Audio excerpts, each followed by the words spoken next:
Imagine a man trapped at the bottom of a well, alone, forgotten, no name, no story. For 800 years he remained there, in silence. No screams, no trace of who threw him down, just bones, mud, and a secret that refused to rot with time. For decades, excavators, machines, and entire generations passed over that ground, unaware that beneath their feet lay one of the most mysterious deaths of the Viking Age. Until, in 2014, during archaeological excavations in Trondheim, researchers dug into an ancient wooden structure, a medieval well, and uncovered something unexpected. A nearly complete skeleton, buried for centuries, perfectly preserved inside that forgotten construction. Every bone showed signs of violent death, a silent story etched into the very remains, revealing the brutality of a long-lost past. That surprising discovery wasn't just evidence. It was an invitation to uncover the dark secrets of Norway's medieval civil wars. Who was this man? Why would someone throw him into a well? Was he executed or sacrificed? Today, with the help of forensic archaeology, we'll reconstruct this mystery that began 8 centuries ago. A silent murder, a body without a coffin, a crime with no confession. This is the Viking Well mystery. And what science uncovered may change everything we thought we knew about violence in the ancient North. At the turn of the 12th to the 13th century, Norway was plunged into one of the bloodiest and most turbulent periods in its history, the Norwegian Civil Wars. For over a century, opposing factions clashed in a fierce struggle for the throne. Among the most notorious were the Birkebeiners, loyalists of King Sverre Sigurdsson, and the Baglers, a group backed by the church and southern aristocracy. This was more than a fight for power. It was a war of ideologies. On one side stood Sverre, a former priest who claimed to be the illegitimate son of a king, defying the authority of both the church and the nobility. On the other, the Baglers represented the old order, viewing Sverre as a radical threat that had to be silenced, no matter the cost. At the heart of this brutal conflict rose the fortress of Sverresborg, built around 1182 atop a strategic hill in what is now the city of Trondheim. More than just a fortress, Sverresborg became a symbol of Birkebeiner resistance, a defensive stronghold engineered to withstand long sieges. This was no ordinary construction. It was a monument to defiance, ambition, and survival. Sverre, who had proclaimed himself king amid civil unrest, chose that location for a reason. From the hilltop, he could monitor enemy movements, control access to the city, and most importantly, consolidate Birkebeiner power. The castle was both a military base and a political statement, a constant reminder to the Baglers that the Norwegian throne would not be won without bloodshed. It was built to endure, a fortress that echoed the will of a contested king. And it was there, according to the Sverre saga, a chronicle commissioned by the king himself, that one of the darkest episodes of the war unfolded, the Bagler attack of 1197. The battle for Sverresborg was more than a siege. It was a calculated ritual of violence, a deadly dance between honor and cruelty. When the Baglers reached the gates, they didn't just bring swords and axes, they came with years of hatred, determined to reduce Sverre's legacy to rubble. For days, maybe weeks, the castle shook under war cries and battering rams. But the Birkebeiners, though outnumbered, refused to yield. They fought as if the king's spirit still lived in the walls. And perhaps that's what drove the attackers into a frenzy. They didn't just want to win. They wanted to erase Sverre's legacy. When brute force failed, they turned to something unthinkable. A sinister strategy began to take shape behind enemy tents. They captured a man, slaughtered him in cold blood, and with chilling precision, threw his body into the castle's water well. The message was clear: poison the defenders' last hope, contaminate their only water source, the very essence of life inside those walls. It was a cowardly strike, silent, slow, and devastating. The Baglers didn't just want to kill the Birkebeiners. They wanted them to die of thirst, of despair, of rot that seeped in one drop at a time. It was death invading from within, a medieval act of biological warfare where a corpse became a weapon of slow destruction. This wasn't just about victory. It was about crushing morale, spreading panic, and forcing surrender. But modern historians don't rule out other possibilities. In times of war, nothing is ever as it seems. Some question whether the body was thrown in by enemies or by allies. Could he have been an executed traitor? A prisoner offered as a warning? Or perhaps something older? A ritual? In certain Nordic traditions, human sacrifices were used to sanctify constructions, even wells and fortresses. Could this man have been an offering? Or a condemned soul erased without honor, cast into oblivion for crimes now lost to time? The silence of history only deepens the mystery. What's certain is that, even centuries later, the body in the well still speaks, not with words, but with the unsettling presence it leaves behind. What's most chilling is that this entire story remained for centuries just that, a legend written on parchment with no physical proof. Until 800 years later, the body of a man was found in an ancient well near the ruins of Sverresborg, exactly as the saga described. The details from the location to the estimated time of death matched eerily with the 12th century narrative. The man in the well, once wrapped in whispers and myth, now had bones, fractures, and traces that told a brutal story. He was real. He was wounded, captured, tortured, and killed in a way that blended punishment with strategic intent. His body, discarded in a well like war debris, defied time. Centuries later, the earth revealed more than just bones. It revealed motive.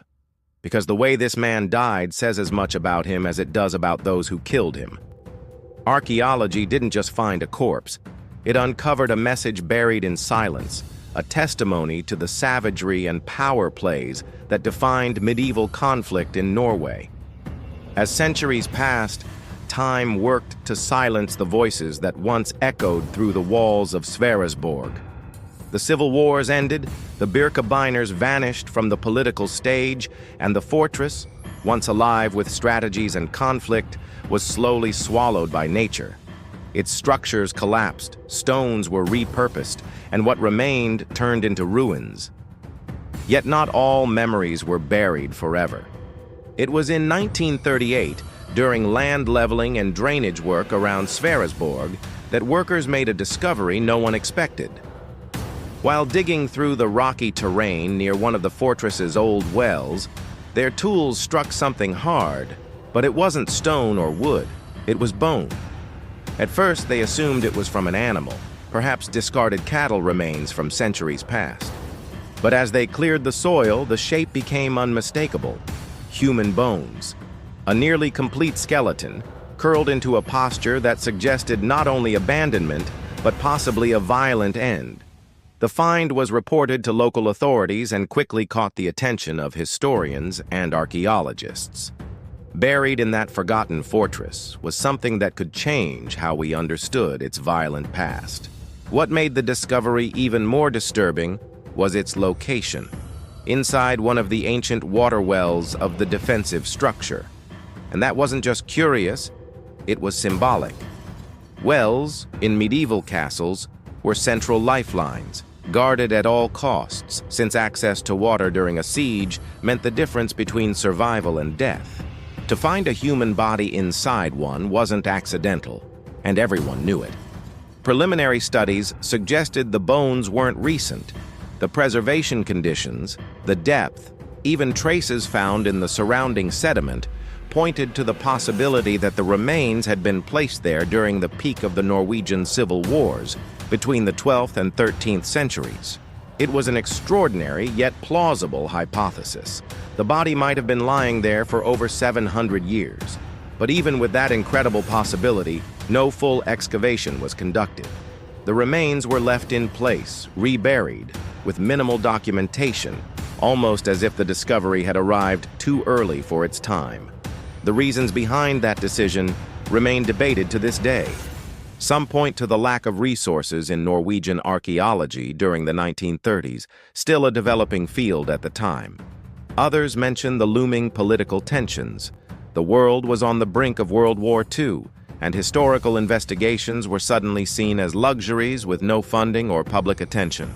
But there are also those who see something more symbolic at play, a near ritual discomfort in disturbing what time had chosen to hide, a primal, perhaps unconscious fear of awakening the dead from the age of the sword. And so, like so many other truths buried beneath the stones of Sverresborg, the man in the well returned to silence. But what he represented had already been marked. The shadow of medieval violence, cast into a well of stone, waited only for someone brave enough to listen to what his bones still had to say. In 2014, after decades of neglect and unresolved mysteries, archaeologists from the Norwegian Institute for Cultural Heritage Research, NICU, returned to the site of the old Sverresborg castle with a renewed purpose: to thoroughly investigate the well where back in 1938, human bones had been discovered but never fully excavated. Armed with cutting-edge technology, from digital excavation tools to high-precision topographic mapping equipment, the team embarked on a meticulous project that would span several years. The process demanded extreme caution. Every bone fragment, no matter how small, could hold vital clues about the man buried under such dark and mysterious circumstances. This was not just archaeology, it was forensic time travel, where science became the only voice for someone silenced 8 centuries ago. With patience and scientific rigor, the archaeologists successfully recovered more than 90% of the skeleton, including crucial parts for analysis. The skull, which could reveal facial features and signs of trauma, and the left hand, a rare and telling detail for understanding the man's physical condition. The retrieval of such an intact skeleton was an unprecedented milestone, especially given that many archaeological traces in the region had been lost or damaged over the years due to superficial excavations and a lack of preservation protocols in earlier decades. Each bone was cataloged, scanned, and analyzed as part of a broader effort to reconstruct not just the man's body, but the violent world he once inhabited. A world where even a well could become a grave. To confirm the age of the remains, bone samples were submitted for radiocarbon dating, a scientific method that measures the amount of carbon-14 in organic tissue to estimate how long ago it died. The results were astonishing. The man had lived around the year 1197, the exact time described in the Sverres saga during the siege of the castle. This temporal match significantly strengthened the hypothesis that the body was directly connected to the historical events previously considered legend or fiction. Suddenly, what had been dismissed as medieval myth was now supported by physical evidence. Bones speaking the truth where ink once told stories. Beyond dating, a detailed analysis of the skeleton revealed unmistakable signs of violence and trauma, indicating that this man did not die a peaceful death. He was a casualty of brutal conflict. The alignment between the scientific findings and the historical records reignited interest in the savage civil wars that once engulfed medieval Norway, an era where bloody battles and ruthless tactics determined the fate of kings, rebels, and ordinary men. Through their relentless investigation, the NICU team not only restored the dignity of a long-forgotten victim, but also illuminated a dark and fascinating chapter in Norwegian history, a moment where archaeology and narrative merged to recover a truth buried beneath the stones of Sverresborg. The technical work behind the genetic analysis of the man found in the Sverresborg well marked a significant breakthrough in archaeogenetics, requiring a rigorous combination of advanced laboratory methods and strict safety protocols to prevent any contamination. From a single tooth, scientists achieved an impressive feat, sequencing the complete genome of this individual, the first time in history that the DNA of a person mentioned in a medieval saga was identified and studied in such depth, opening a new chapter in historical and genetic research. The process began with the careful extraction of genetic material from the tooth, a rare and valuable source that had withstood the passage of time, even after being buried for centuries in the ruins of the castle. The team faced complex technical challenges in separating human DNA from environmental contaminants, applying advanced purification and amplification methods to ensure the integrity of the ancient genetic material. This step was crucial to obtaining reliable results from highly degraded material. After months of analysis, the sequencing revealed genetic details that allowed researchers to reconstruct this man's physical traits. Based on his genetic profile, experts determined that he likely had blue eyes, hair ranging from blonde to light brown, and medium-toned skin, features typical of the medieval Nordic population. These findings brought life to a figure previously reduced to a silent skeleton, revealing nuances that humanize this historical character.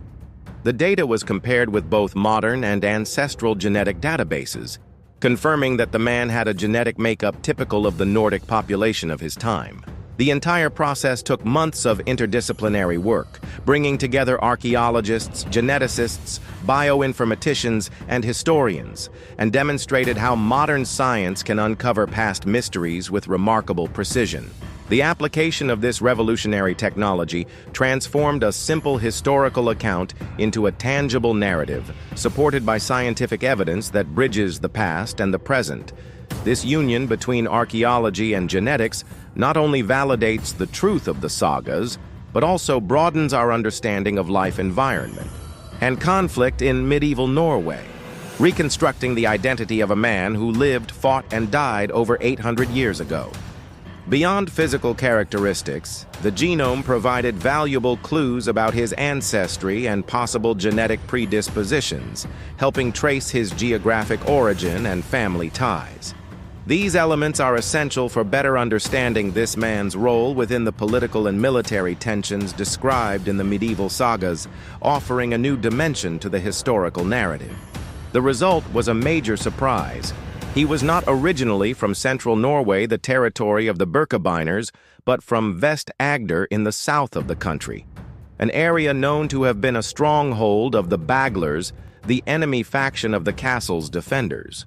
This genetic discovery turned everything previously assumed about his identity upside down. Rather than being a local fighter or innocent victim, he was likely an enemy soldier, someone captured during the conflicts and used as a symbolic weapon by the Baglers. This hypothesis gained strength when viewed in the brutal context of the Norwegian Civil War, where battles weren't limited to direct armed combat, but extended to psychological and symbolic strategies. Throwing the body of an enemy into the castle, waterwell wasn't to just an act of cruelty. It was a calculated tactic meant to demoralize the defenders, spread fear, and weaken their resistance through the invisible impact of water contamination, the vital lifeline inside the fortress walls. The genetic analysis, therefore, not only helps reconstruct the physical and biological profile of this man, but also paves the way to understanding his role in the larger narrative of the Civil Wars, showing that he was a pawn in a bloody game of power and strategy. Instead of a mere bystander or innocent casualty, he was a symbol, discarded and forgotten, but now brought back into the light by science and history. This genetic twist challenges what we thought we knew and offers a new perspective on the political tensions that defined 12th century Norway.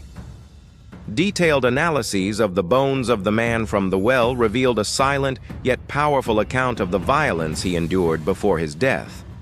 A severe trauma was identified on the back left side of his skull, a clear mark of a powerful blow, likely inflicted by a blunt weapon.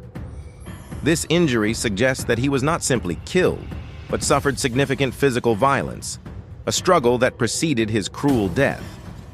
In addition to the fractures, precise cuts on the bones indicate wounds caused by blades, showing that the attack was intentional and brutal, far beyond a simple execution.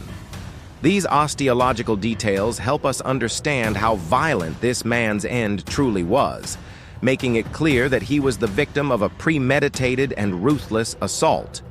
But the evidence doesn't stop there. The study of the bones also revealed signs of health issues that this man carried before his final confrontation. There are indications of pulmonary or skeletal conditions that may be linked to tuberculosis, a common and devastating disease in the Middle Ages. This discovery not only reinforces the idea that he already lived under a shadow of suffering, but also adds a more human dimension to his story. A soldier marked by illness, perhaps weakened and vulnerable, facing the horrors of war. This combination of physical trauma and health problems offers a powerful window into the past, revealing not just the brutality of medieval conflicts in Norway, but also the harsh living conditions faced by those swept into this bloody war. The man from the well was not just a victim of political violence. He was a human being marked by pain and disease, whose story is only now beginning to be told through science. The confrontation between the story told in medieval sagas and the concrete data brought forth by science reveals a fascinating yet complex scenario. The archaeological findings related to the man from the Sverresborg well confirm several points from the Sverres saga, such as the existence of the siege, the presence of both Birkebeiners and Baglers, and even the practice of cruel acts during the conflict. This historical confirmation is a victory for scholars who see in the sagas not just myths or folklore, but accounts grounded in significant reality. However, this validation does not eliminate all doubts. On the contrary, it opens the door to new questions. The saga, as a literary work, had clear objectives beyond simply recounting events. It served as a tool of political propaganda and legitimacy. This means the narrative may have been shaped to favor certain groups, amplify the heroism of the Birkebeiners, or demonize the Baglers, creating biases that are difficult to separate from historical truth. Science, on the other hand, brings physical evidence, bones and DNA, that do not seek to tell stories, but only reveal what can be proven. This clash between text and evidence creates a tension that keeps the investigation into the true story of the man in the well alive. Despite all the advances, one limitation remains. There is no way to say with absolute certainty that the skeleton found is exactly the individual mentioned in the saga. The chronological coincidence, the location, and the historical context are compelling, but science cannot pinpoint a name or confirm an identity beyond all doubt. Still, the strength of the genetic and archaeological data creates a plausible and convincing narrative that strengthens the connection between legend and reality, inviting both researchers and the public to reflect on the complexity of history and the constant need to question official versions. The man in the well remains a figure shrouded in mystery, whose true identity will likely never be known for certain. Experts still debate tirelessly over who he might have been. Was he a traitor? Someone who changed sides during the civil wars and was cruelly punished as an example to others? Or perhaps a common soldier, a landowner or warrior who was discarded not only as an enemy but also as a symbol of power and intimidation? Another possibility is that he was an innocent victim, a pawn in a larger game of symbolic and political warfare, sacrificed to send a desperate and dark message to the castle's defenders. These questions remain unanswered because the archaeological clues, though rich, are not sufficient to offer definitive answers. The context of the time was one of extreme violence, where the line between military strategy and brutality was often blurred. Some historians argue that the body's disposal in the well was a deliberate and premeditated act by the Baglers, a cruel form of psychological warfare that went beyond physical combat. Others consider the possibility that it was a mistake or impulsive act, a tragic consequence of the fierce siege that overtook the castle. The debate is intense because this uncertainty reflects the complexity of medieval Norwegian history itself, where loyalties, betrayals, and the struggle for survival created a tangled web of motivations and actions that are difficult to untangle. This unknown identity transforms the man in the well into a symbol of history's silence. a muted voice crying out to be heard through the stones and bones, reminding us that behind great battles there are always individuals whose lives are erased and forgotten.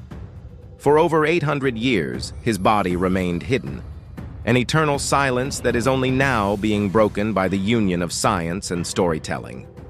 He is no longer just a forgotten skeleton, but living proof of a history marked by brutality, strategy, and suffering in medieval Norway. This unnamed man, anonymous among the shadows of the past, returns to challenge us to uncover his mystery, connecting a distant past to our present reality. He lived, suffered, was used as a piece in a cruel game, and remained without identity for centuries. Now, the responsibility of telling his story is in our hands. It is our mission to give voice to those whom time tried to erase, to rescue silenced memories, and to bring to light the hidden truth buried deep in history. And you, what do you believe? A betrayed soldier? A forgotten victim? Or a pawn sacrificed in a ruthless war?